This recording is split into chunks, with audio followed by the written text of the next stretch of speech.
शिवाजी महाराजांना लालसा नव्हती आताच्या राजकारण्यांसारखी सिंहासनावर बसण्याची. हा राज्याभिषेक समजून घेताना एक क्लिअर समजून घ्या की मौंज हा फक्त ब्राह्मणांचा अधिकार नाही, हिंदूंचा वैदिकांचा तो अधिकार आहे. स्वतःला न्याय मिळवून देण्यासाठी स्वतःचा हक्काचा राजा पाहिजे. सगळा जो कर वसुली आहे ती सगळी आपण मोगलांना नेऊन देणार तर का म्हणून? मुळात मोगल इथले नाहीच. खरा अर्थाने ऋषितुल्य परमेश्वराच्या ठिकाणी ज्यांना पूजावं असा राजा या महाराष्ट्राला लाभला, हिंदुस्थानला लाभला. आणि त्या दोघांच्या परवानगी नंतर असं ठरलं की ठीक आहे, राज्याभिषेकासाठी आपण आता पूर्वतयारी करायला हरकत. क्षत्रिय आणि ब्राह्मण यांचं किती एकरूपत्व त्या काळामध्ये होतं. ज्या दिवशी प्रतापगडावरती त्या महाराजांची आणि खानाची भेट झाली, मुख्य वेळेपासून 2-2.5 तास महाराज उशिरा गेले. शिवाजी महाराज हे कुठल्याही जातीचे नाहीत, ते हिंदूंचे राजे आहेत. नमस्कार. 6 जून 2024 बरोबर 350 वर्षांपूर्वी 6 जून 1674 एक अतिशय हृद्य असा राज्याभिषेकाचा सोहळा पार पडला होता.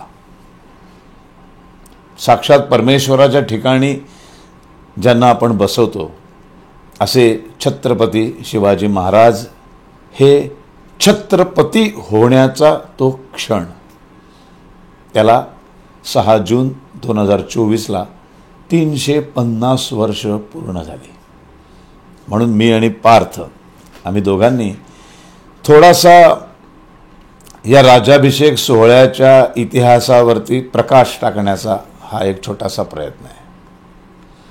अनेक समज गैरसमज शिवाजी महाराजांबद्दल पसरवले गेले. नंतरच्या गेल्या 20-25 वर्षांमध्ये अनेक तथाकथित इतिहासकारांनी खोटा इतिहास पेरण्याचा, लोकांपर्यंत पोहोचवण्याचा प्रयत्न केला.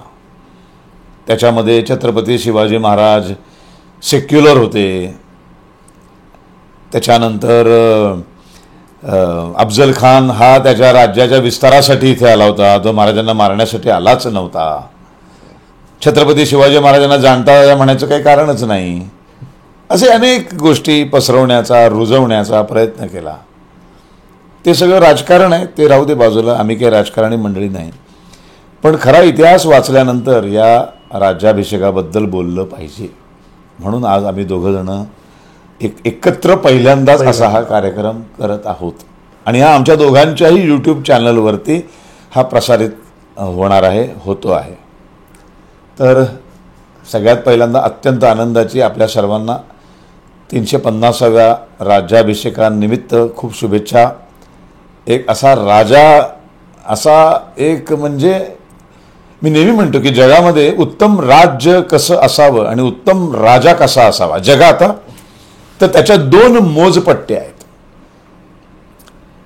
की जगामधल्या कुठलाही राजा म्हणजे आता राजे राहिले नाहीत, आता पंतप्रधान असतात काही देशांमध्ये, काही देशांमध्ये राष्ट्राध्यक्ष असतात, राष्ट्रपती असतात. तर हे सगळे जे राष्ट्र चालवणारी लोक आहेत, हे राष्ट्र कसं चालवत आहेत, चांगलं वाईट बरं, हे मोजण्याच्या ज्या 2 मोजपट्ट्या आहेत त्या दोन्ही मोजपट्ट्या भारताच्या भूमीतल्या आहेत. पहिली आहे प्रभू श्रीराम आणि त्यांनी स्थापित केलेलं राम राज्य, आणि दुसरी मोजपट्टी आहे छत्रपती शिवाजी महाराज आणि त्यांनी स्थापन केलेलं हिंदवी स्वराज्य.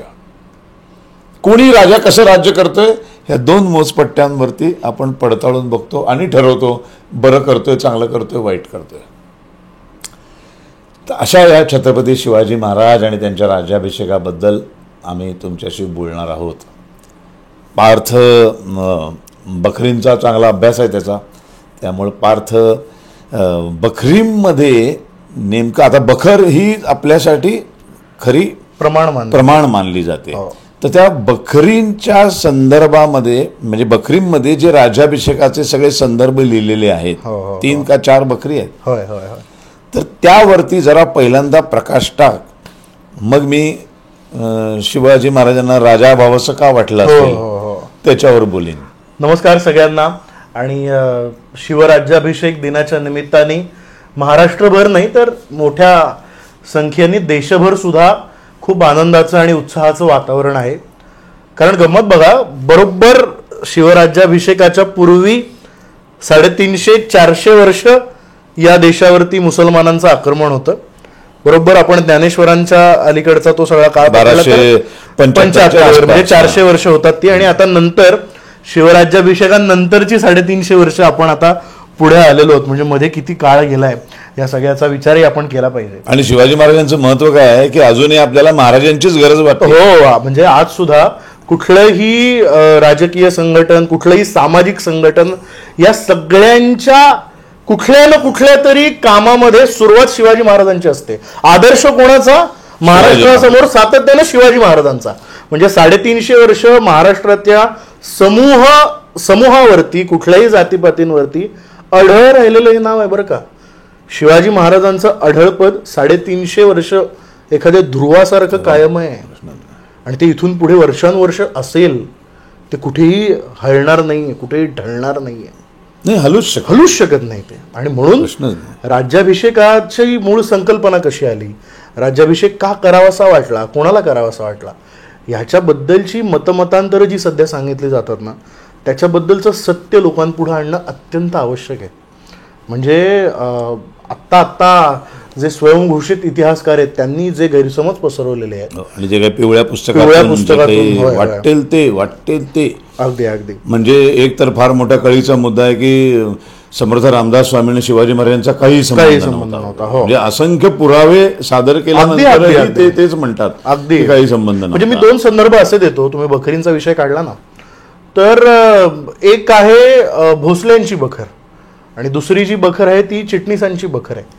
आता या 2 बखरींमध्ये मुळात उल्लेख असा आहे की जेव्हा आता मुळात शिवाजी महाराजांचं जे घराणं आहे ते घराणं, त्याचा सगळा शोध घेतला गेला आणि महाराजांना याची जाणीव होती की आम्ही राजपूत आहोत आणि आम्हाला राज्य करण्याचा अधिकार आहे. आणि राज्य करण्याचा अधिकार आहे हे जेव्हा महाराजांच्या लक्षात आलं तेव्हा त्यांच्या मनात असा विचार आला, ही चिटणीसाची बखर सांगते की मग आपण इतक्या मोठ्या प्रमाणावर राज्यकारभार जर करतो आहोत, आपली निरंकुश सत्ता राबवतो आहोत, तर आपल्या डोक्यावरती छत्र का असू नये. मग या विचारातनं ते त्यांच्या सगळ्या प्रधान मंडळींशी बोलले आणि त्यातले जे बाळाजी आवजी होते, बाळाजी आवजींनी त्यांना सुचवलं की म्हणाले महाराष्ट्रात अशा पद्धतीचं कार्य, अशा पद्धतीचा संस्कार गेल्या कित्येक वर्षात झालेलाच नाही आहे. मग अशा वेळेस अशा संस्काराबद्दल जर आपल्याला एखाद्या जाणत्याचं मत घ्यायचं असेल तर ते कोणाचं, तर काशी क्षेत्री गागा भट्ट नावाचं एक पंडित आहे की ज्यांची आणि शिवाजी महाराजांची आधीपासून ओळख होती. कारण एका कायस्थानच्या एका न्यायाच्या प्रकरणामध्ये ऑलरेडी गागा भट्टांचा आणि त्यांचा संदर्भ आलेला होता. मग चिटणीस म्हणतात की त्यांना आपण बोलवूया, चिटणीसांच्या बखरीत असा उल्लेख आहे. मग ते बोलवलं. मग बोलवल्यानंतर ते असं म्हणाले बाळाजी ऐवजी की आपण आता आपल्या या सगळ्या कार्याचं म्हणजे मुख्य जे ब्राह्मण म्हणून ज्यांना निमंत्रित करायचं आहे ती जबाबदारी आपण गागा भट्टांवरती देऊयात. आणि मग गागा भट्ट असं म्हणाले की जबाबदारी मी घेतो, पण आपल्याला आणखी तुमच्या राज्यातले जे विद्वान ऋषी आहेत त्यांच्याशी चर्चा केली पाहिजे. मग विद्वान कोण, तर शिवाजी महाराजांना सगळ्यात जवळचं असणार म्हणजे एक त्यांचे आऊसाहेब आणि दुसरे रामदास स्वामी. चिटणीसांच्या बखरीत असा उल्लेख आहे की आऊसाहेब आणि रामदास स्वामी या दोघांशी गागा भट्टांनी आणि महाराजांनी चर्चा केली आणि त्या दोघांच्या परवानगीनंतर असं ठरलं की ठीक आहे, राज्याभिषेकासाठी आपण आता पूर्वतयारी करायला हरकत नाही. हा झाला एक संदर्भ. आणि जी भोसल्यांची बखर आहे त्या भोसल्यांच्या बखरीत तर असा उल्लेख आहे की स्वतः जेव्हा गागा भट्ट महाराष्ट्रामध्ये आले, नाशिकला आले, तेव्हा महाराज त्यांना घेऊन आले गडावरती आणि घेऊन आल्यानंतर त्यांनी सांगितलं की तिथे गागा भट्टांची आणि समर्थांची चर्चा झाली. त्यांच्या चर्चेतनं विचार निघाला की महाराजांना राज्याभिषेक झाला पाहिजे. म्हणजे या 2 मुख्य बखरी असं सांगतात की तिथे गागा भट्ट स्वतः, त्यांची संमती आणि समर्थांची संमती महत्वाची होती आणि त्यांच्या संमतीतनं राज्याभिषेक ठरलेला आहे. आणि तरी सुद्धा इतकं स्पष्टपणे बखरीमध्ये उल्लेख असून सुद्धा आम्ही समर्थ रामदास स्वामीचा आणि शिवाजी महाराजांचा सुतराम संबंध नाही. आणि हे जे गलिच्छ जातीचं राजकारण आहे या राजकारणातून हे निर्माण झालेलं आहे. काही ज्या संघटना 20, 22, 25 वर्ष महाराष्ट्रात जन्माला आल्या आहेत त्यांनी हे गलिच्छ ब्राह्मणद्वेष, जातीद्वेष, जातींमधली फूट पाडण्याचं जे घाणेरडं गलिच्छ राजकारण सुरू केलंय त्याच्यातून हे सगळं बाहेर येतंय. आणि हे सगळे पुरावे आहेत. बरोबर तुम्ही लिहिलं म्हणजे जातीचा मुद्दा तुम्ही काढलात म्हणून मी सांगतो. आता तिसरी बखर घेऊया आपण उदाहरण असतो ती आहे चित्रगुप्ताची बखर. चित्रगुप्ताच्या बखरीमध्ये असा उल्लेख आहे की गागाभट्ट म्हणजे महाराजांना भेटले आणि महाराजांना ते भेटल्यानंतर ते असं म्हणाले की तुमच्याकडे अजून सिंहासन नाही, तुम्ही सिंहासनाधीश्वर व्हावं ही समस्त ब्रह्मवृंदांची इच्छा आहे. ब्रह्मवृंदांना हर्ष होईल, आनंद होईल तुम्ही राजे झालात तर. आणि आपण कसं म्हणू शकतो की ते विरोध केला? आणि या बकरीमध्ये कुठेही लिहिलेलं नाही की ब्राह्मणांनी विरोध केला. अगदी कुठेच नाही. बरं, दुसरा अगदी आपण आता जर लॉजिकल असा विचार करायला सुरुवात केली, अगदी आता जसं नाही का प्रत्येकाला सायंटिफिक लॉजिकल विचार ते फाली फॅड आलाय तर ते नाही ते काही चुकीचं आहे असं मला म्हणायचं नाहीये. कारण तरुण पिढी ही सगळ्या गोष्टीचे पुरावे लागतात त्यांना आणि त्यांना लॉजिकली पटेपर्यंत ते पटवून घेतात. अगदी बरोबर, अगदी बरोबर. तर ह्याच्यात सिंपल एक गोष्ट अशी आहे की 1275 ते 1674 350 वर्ष. 350 वर्षांमध्ये जर एखादा विधी, मंगलविधी या देशामध्ये घडलेलाच नाहीये तर तो विधी कसा करायचा हे तरी कुठल्या ब्राह्मणाला माहित असणार आहे? अगदी बरोबर आहे. म्हणजे अगदी उदाहरणार्थ आता आपण अगदी समजा सत्यनारायणाची पूजा धरली, आजपासून आपण सत्यनारायणाची पूजा करणंच बंद केलं. हिंदुस्थानामध्ये कोणाच्याही घरात, परदेशात, कुठेही सत्यनारायण बंद केला. आणि 400 वर्षानंतर जर अचानक एखाद्याला वाटलं की मला सत्यनारायण असं मी ऐकिवात होतो, इतिहासामध्ये नोंद आहे की अशी पूजा व्हायची, तर मला ती पूजा करायची.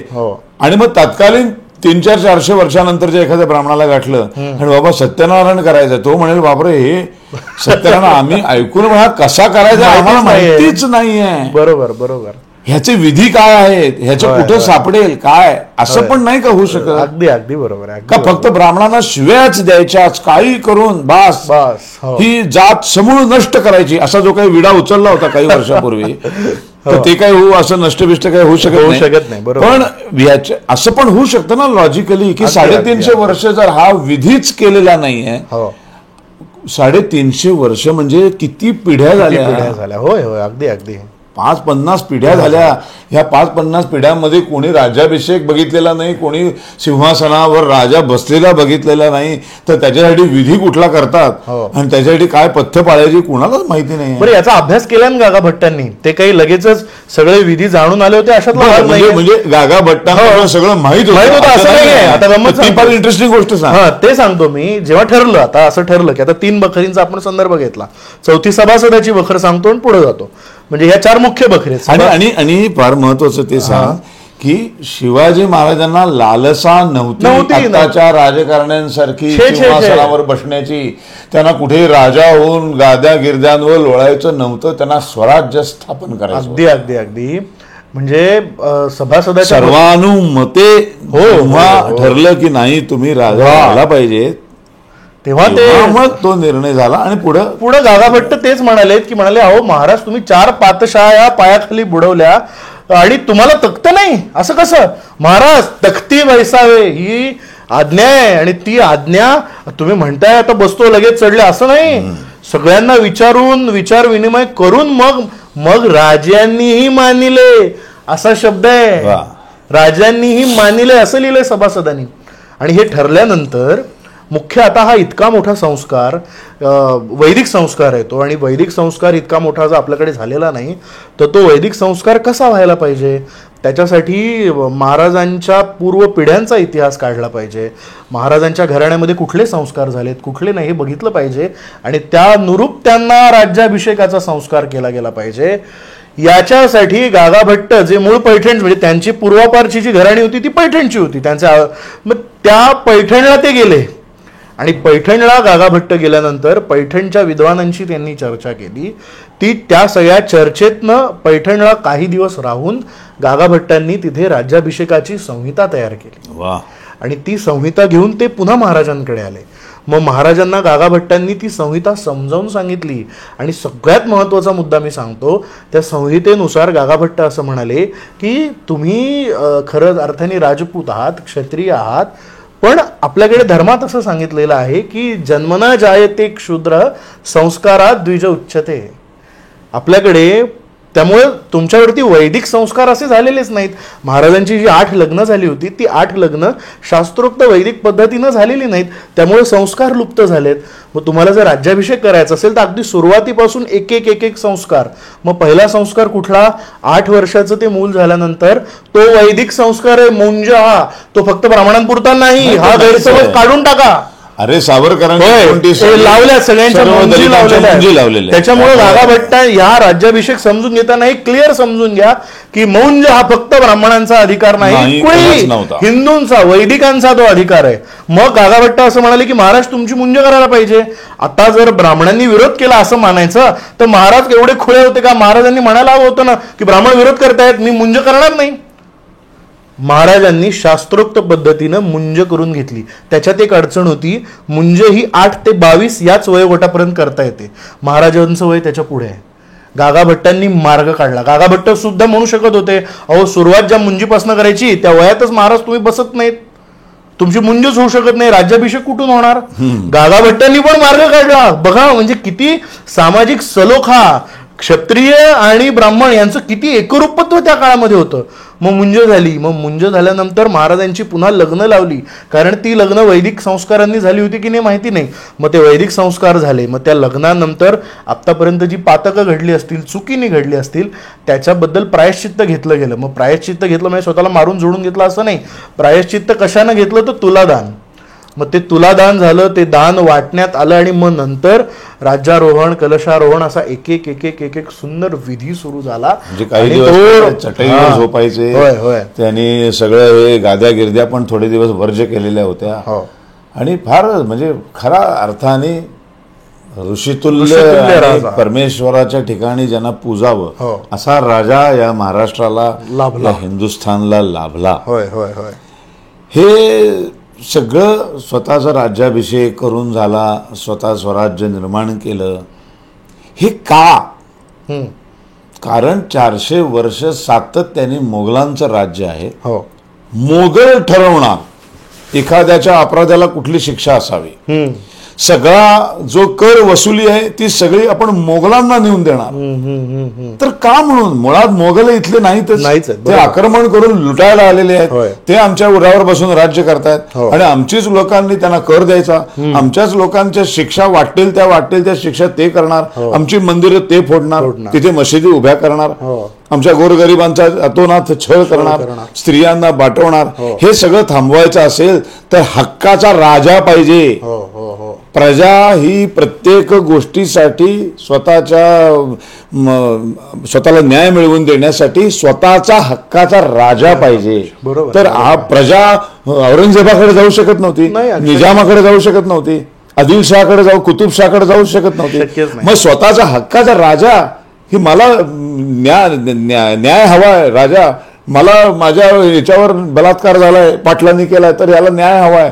मला हे गेलंय, माझं घरदार यांनी लुटून नेलंय तर याला मला न्याय हवाय. माझी शेतीवाडी यांनी लुबाडली तर मला न्याय हवाय.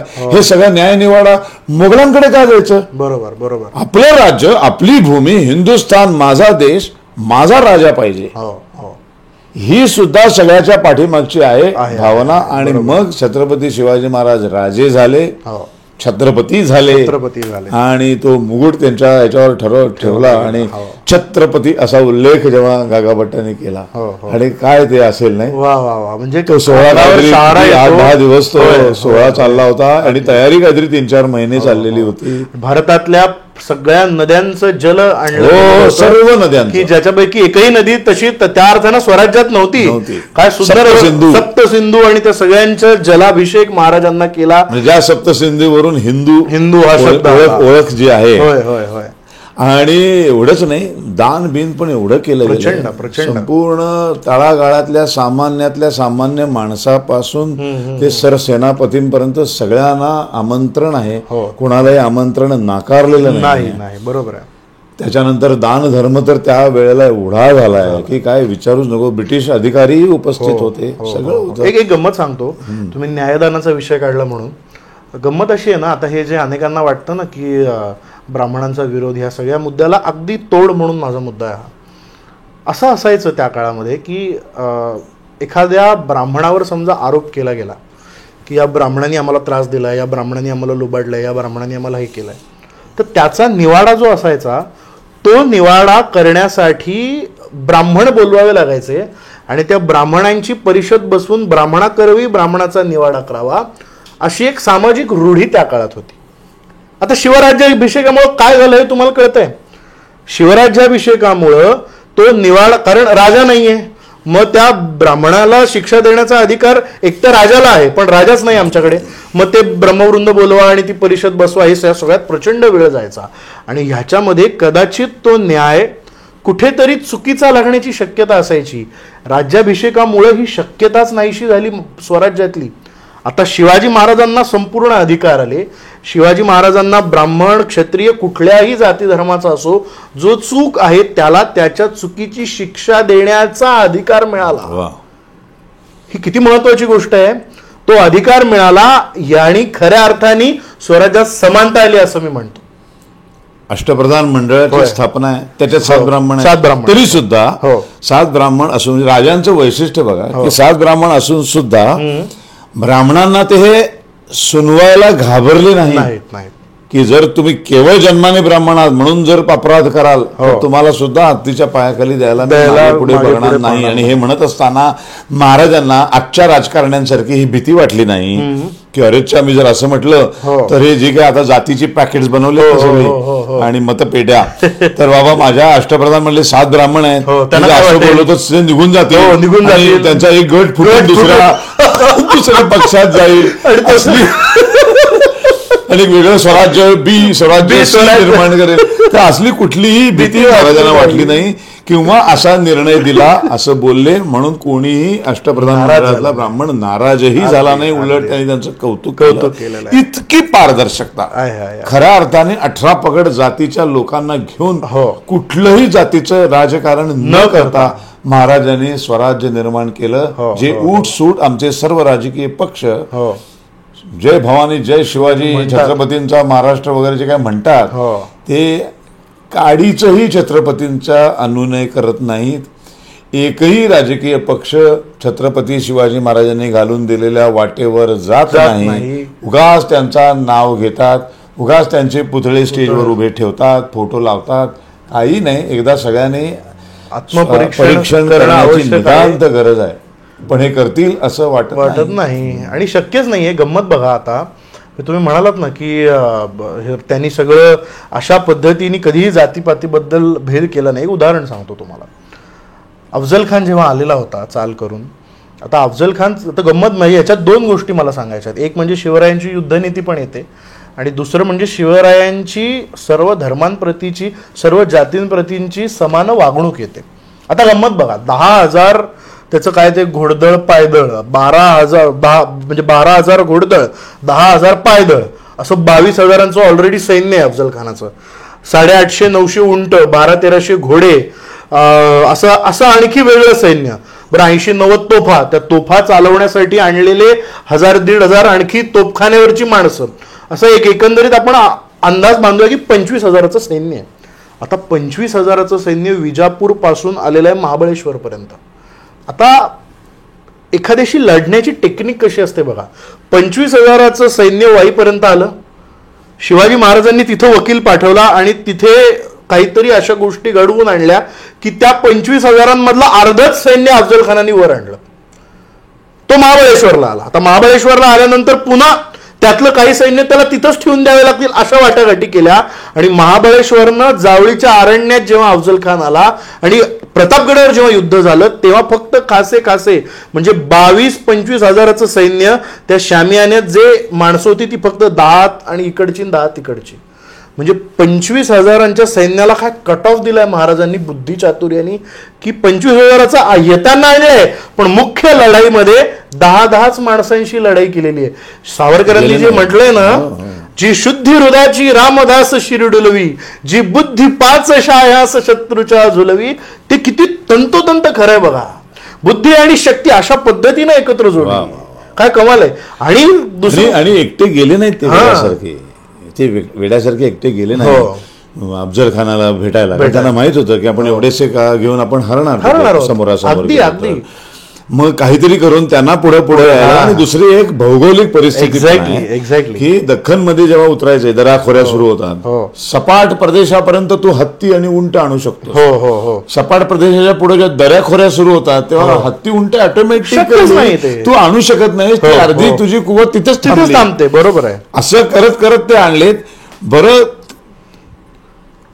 आम्ही तुम्हाच घाबरतो, हो हो हो आम्हाला तुमची भीती वाटते, तेव्हा आम्ही नाही भेटायला येणार तुम्ही आमचे तुम्हाला. खान चाचा हो. हा, काय तर तुम्हीच आम्हाला भेटायला हो. हे त्याला फसवलं. त्याच्यावर त्याचा विश्वास बसत नव्हता. हो. म्हणून मग त्यांनी तुळजापूरच्या तुळजाभवानीची मूर्ती भंग केली हो. की जिला साक्षात तिच्या समोर त्यांनी आपली शपथ घेतलेली आहे. तिची मूर्ती भंग केल्यावर तरी महाराज आता खाली उतरतील आणि त्वेषाने येऊन आमच्या तुटून पडतील आणि आम्ही त्याला संपू शकू. नाही उतरलेत ते. पंढरपूरवर गेलेत तरी सुद्धा नाही महाराज उतरले. म्हणाले. त्याच्यानंतर तिथल्या ब्राह्मणांच्या तोंडी गोमांस कोंबले, तुळजापूरच्या मंदिरात गोहत्या केली. गोहत्या केली.